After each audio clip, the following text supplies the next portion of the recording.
Welcome to the most important week of the year for the podcast industry. Welcome to Podcast Movement 2025.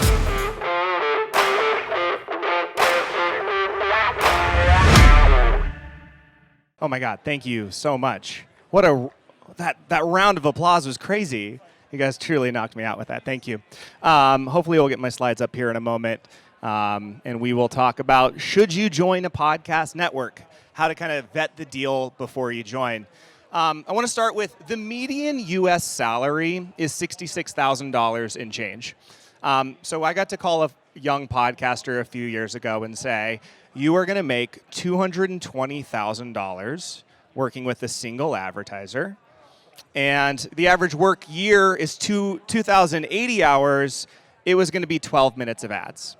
So obviously, this was a network partnership for that podcaster that really, really worked. And I think it's emphatically easy to say, yeah, you should work with a network if you can have results like that. I also, just last week or maybe 2 weeks ago, had a conversation with a podcaster who said they had worked with a network for a year and they made $0. And that was 1 year of a bad partnership. So, the right partnership can really earn you more than 95% of U.S. households. And the wrong partnership can make you less than tips that are given at Starbucks. And so what we're going to cover today, one, what a podcast network does, what you should expect from a podcast network, how to kind of tell if you're ready to work with podcasters or if you should just stay solo, how to vet a deal, and I'm going to try to take a few questions at the end. I work at Libsyn. We're a podcast network and hosting platform working with hundreds of popular podcasters. We've paid over $100 million to our creators since 2017, something like that. And we recently opened up programmatic advertising for all of our podcast clients, so a way to make some money. I'm Stephen Perlstein, SVP of Business Development at Libsyn.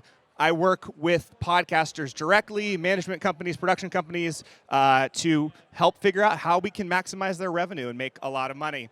I also worked at Studio 71 and Feral Audio, a few networks over the years. I've had hundreds of conversations with podcasters, production companies about joining my network, working with them. I've seen it go right, I've seen it go wrong, and I'm hoping we can share a lot of that wisdom today. I thank you guys all so much for joining. I know there's so many things to do. I also teach at Cal State Fullerton, and I tell my students, if you're not getting value out of this session, just get up and walk away. There's so many cool opportunities here. Definitely go for it. I won't be offended. This is a video of my son showing off his first tattoo. I just think he's really cool, and I wanted to share that. It has nothing to do with the presentation. I just like him. Okay, so should I join a network? The answer is an emphatic maybe. But I want to start with, what does a network do? Okay, podcast networks might provide the sales of ads. That's usually the main thing they do. They will often help with distribution, aka making sure it's on all the podcast platforms like Spotify, Apple, etc. Sometimes they will offer marketing and PR promotional support, so that can be press, that can be cross promos, social. Candidly, I like to tell people the value of that can be questionable, not very high, so don't get too seduced by marketing unless they can be very specific about what they can do for you.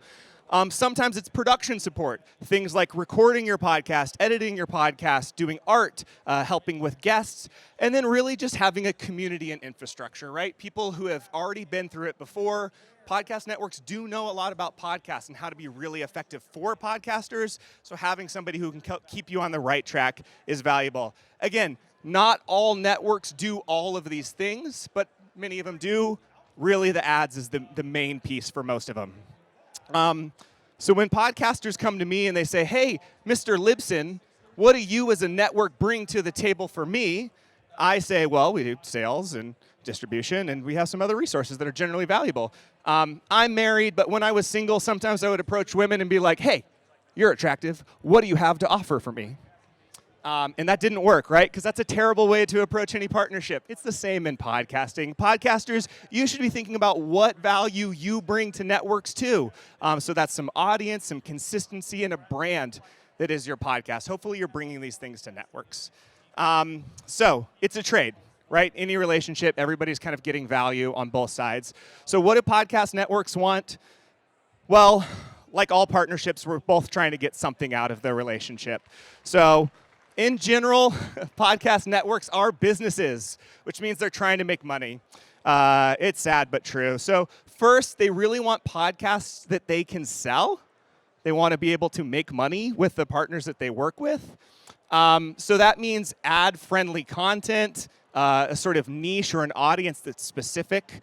2, they want your show to have an audience. It's really hard to partner with a show that doesn't exist or maybe has nobody listening. There's just not a lot of, that a network can offer at a very early stage for a podcast.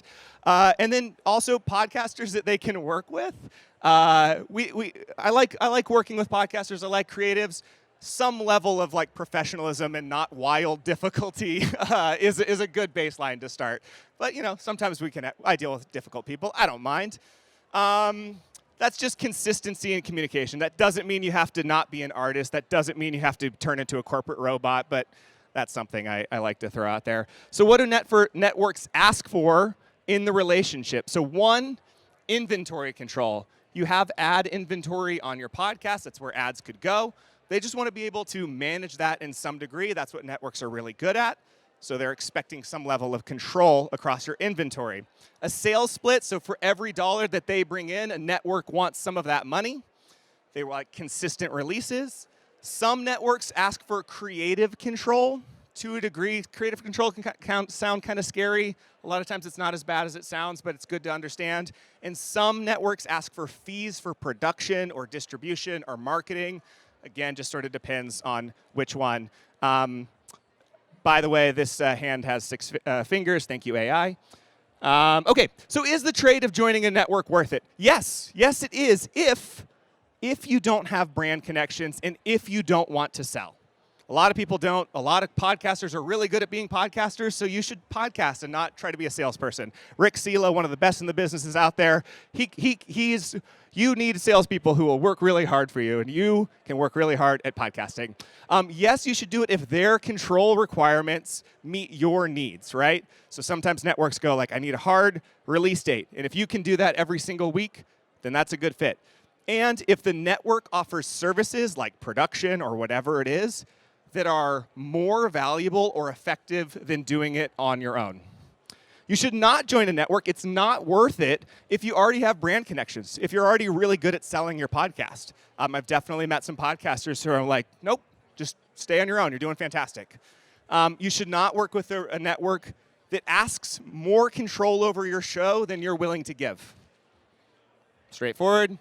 Or if the services that they are offering are not as good or more expensive than you doing it on your own or outsourcing it. In that case, I wouldn't do it. But let's say you've decided to join a network. Here's 6 things you need to think about to have a meaningful conversation with a podcast network. 1, do you have a consistent release schedule? Some sort of cadence that somebody can work with. Do you deliver clean, ad-ready episodes? That doesn't mean like no swearing, but just like how we can put ads in this show. If your show is 30 seconds long, there's no advertisers in the world for you. That's not going to work. Do you have an audience that converts? It's a little tricky, but just is your audience responding and interacting with your content in some way? That's a good sign that you're like ready to talk to an advertising network. Do you have basic analytics about your show? Downloads, listeners, demos, geographics, all that stuff. Do you have a clear brand voice about the boundaries of ads that you are willing to work with? Listen to podcasts and think like, will I work with these brands? I think that's a good idea to just figure out. And then what's your goal for partnering with a network? I think a lot of times I talk to early stage podcasters and they go, I'll join a network and that'll just sort of be a panacea. They'll fix all my problems. And like, probably not. Be specific about what you want from a network. So let's say you start talking with networks, and there's some here today. What do you want to do? Well, in the conversations with the networks, you're trying to understand, is this relationship going to work? I'm going to have these slides up later, too, so you'll get a second chance to take a photo if you'd like. But treat it like a little bit of an audit. Who do they work with? Which shows do they work with? What brands do they work with? Do they sell directly to those brands? Or are they having another middleman, another network do the selling for them? It's not necessarily bad if they're not doing the sales themselves, but you should know how that's working. How often and how do they communicate? What's their role in creative decisions? Like, are they going to tell you, hey, you can't talk about this, it's worth knowing? And then how does the revenue work? Are there splits? Are there splits after splits? Are there fees? You should try to understand all of that. So if you make the deal, you're going to get clarity. So a lot of times when as a network, if I talk to a podcaster, I'll present them with deal terms. That's just like a high-level idea of what it's going to look like to work with us. How long, what the revenue splits are, what happens after the end of the term. Don't confuse deal terms with a signed contract or a promise to work with you. It's just an idea of like, this is what it would look like. And it's up to you to understand what you're getting from the network and what you're giving in exchange. Clarity is really key. So ask questions. It's OK. It's nice to ask them all at once, but it's OK to ask questions. And you can also ask for what you need. So sometimes you'll see deal terms come through, and people will be like, that's not exactly what I had in mind. I'm not talking to these guys anymore. It's not going to work. You can ask just like, hey, you want 4 ads an episode? I want to do 3. You can ask. It doesn't hurt. Cool. Couple deal terms that I would watch out for. 6 deal terms I would watch out for and not do, or pay attention to at least, is exclusivity. The scope and duration. Is it just audio? Is it audio and video and socials? Is it 12 months? Is it 12 years? You got to know that. Scope and duration of the exclusivity of the partnership. The rights and IP transfer. Are you giving the network rights to your content for forever? That's a red flag. I wouldn't do that. Revenue waterfall. That just means like $1 comes in. Where does it all go? How much of it goes to you? How much of it goes to production, third parties, whatever. I also look for audit rights and reporting rights. It's good to know. Like you can at least check in if something's getting a little bit weird about your money. And then the termination and exit mechanics. It shouldn't be hard to leave your contract at the end of the term. I know some networks that'll be like, you have to mail in a letter 60 days before the end of the term and then fax my guy. And like what you're like, no, it doesn't work. We got to leave. That's not cool. By the way, that was only 5 points. Thank you, AI. OK, read the contract, right? Read the contract. This is where the friendly talk from people like me on the network side kind of like go to get black and white and crazy. So read it very closely. Work with the lawyer. I don't think podcast contracts in general are super hard or really even that expensive to have people look at them.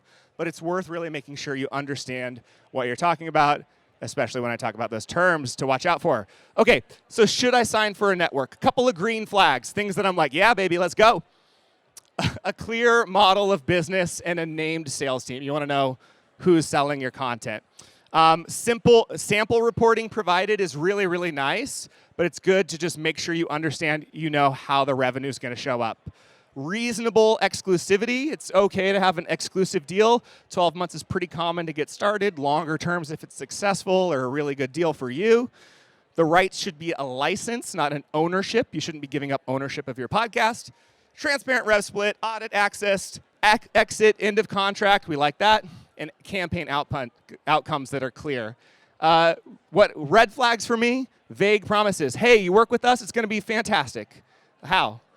You know, I don't like opaque reporting. No, you'll just get like payments. Like you don't have to worry about how it all splits out. Don't like that. Stay away. Long exclusivity terms. Just sign for us with 10 years. I do know a network that was signing like 8-year deals to start. I was like, what are you talking about? Ownership over rights. Watch out for networks oversharing podcasters' information. I think that's a little bit of a red flag. If they go like, oh, hey, Dave the podcaster here made $650,000 last year. I'd be like, you're just going to share my information like that? Don't do that. That's not cool. Watch out for fees. And I also think, here's one that I really like. I think it's worth asking your network, who are you really good for? Who are you really good at selling? And if their answer is everybody, that's a red flag. Nobody's good at everybody. That's not how it works. So they need to know who their customers are. And if they say they're good at everything, that probably means they're a little desperate. That's not good. OK, after joining a network, you joined a network, you saw, great, good job. Be proactive in that partnership, right? It's still a partnership. So verify that you have the right access to data, ad access, all those things. Make sure that you're kind of jumping in and understanding everything. Confirm you're being pitched to brands. Even better, ask them, the network, to like pitch you for some brands that you like. especially if they're already in podcasting. The number of times a podcaster has come to me and said, I'd like American Express to sponsor me and give me like a bunch of money to just spend it how I want. I'm like, well, what about BetterHelp? Do you like BetterHelp? Tell them about schedule changes up front.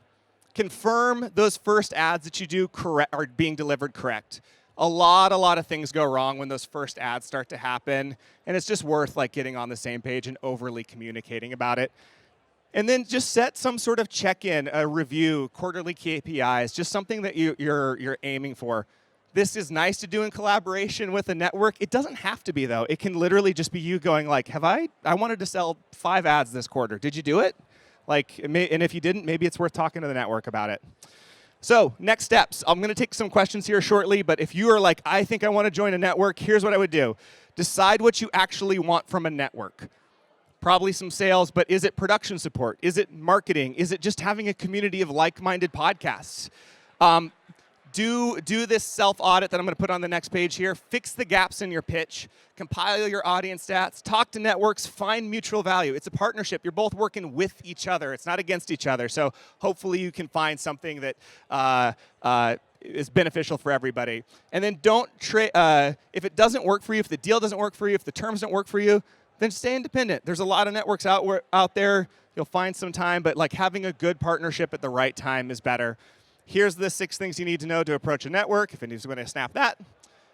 Boop, boop, boop. And also meeting with the networks, your audit checklists. That's what I got for you. Thank you so much for listening. That's if you should join a podcast network or not. I'm going to take some questions. So if you have anything for me, please feel free to raise your hand. I think there's a microphone somewhere.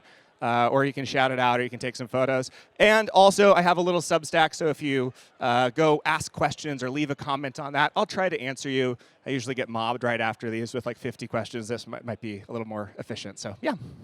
Any questions for me today? Yes, I see one in the back. Here we go. All right, we're coming with a microphone.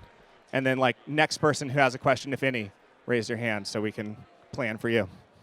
Are there resources to find what networks might match what you're doing in your podcast? I can't say I know of any resources to find a network that would match. I can't really say that I do know that, so I'm sorry. Okay. I would say if you're trying to find networks that would work for you, if there are other shows that are like yours, it's worth trying to figure out who their network is. Or there's a lot of like larger general networks. Libsyn is one of them, Audio Boom, whatever. It might be a good place to start. So, yeah. Okay, thank you. Fantastic. Other questions? Questions, anybody? Raise your hand.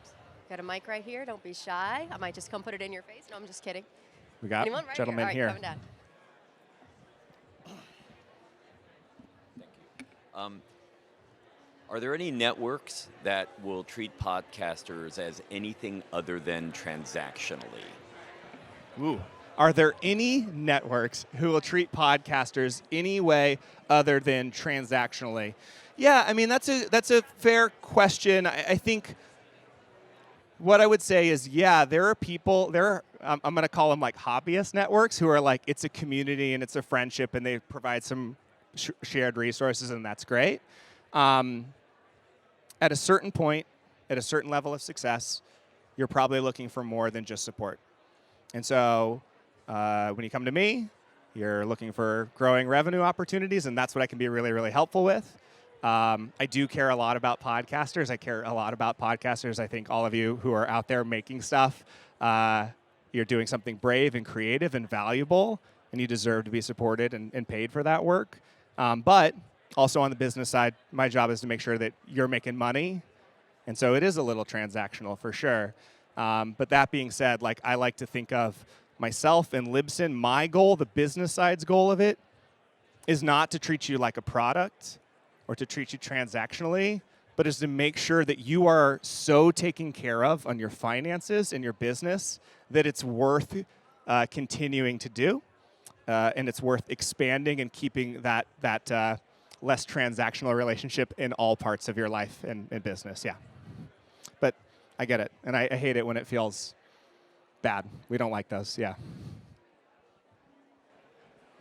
Okay, so question about I guess what would be the difference between a podcast network and an agency? Like a talent agency? No, say. Let's actually go talent agency. Yeah. Okay, so a podcast network, and if you had a specific one in mind, like an agency that you're thinking of that I can share the difference, I'm happy to. Talent agencies are focused on generally getting people employment. Podcast networks are very focused on the transactions of ads and providing resources to help in the transaction of ads. So it's a general podcast networks are pretty narrowly focused on driving revenue for a podcast, whereas an agency, a talent agency, it can be a little bit more broad. Or if you're thinking of like an ad agency, not a podcast network, but an ad agency, those are the ones who are interacting or buying ads on individual shows. So like Veritone or Oxford Road, Ad Results Media, those are ad agencies. They like to work with podcasters directly. They even more like to work with networks directly. Yeah. We have some efficiencies that I think most podcasters can't really do on their own. So they're always like, go to a network. It makes it easier for us. Yeah. Anything else before I wrap it up today? Oh, I'm done. Sorry. That's it. Thank you so much for being here. Have a great podcast movement. You did great. Thank you.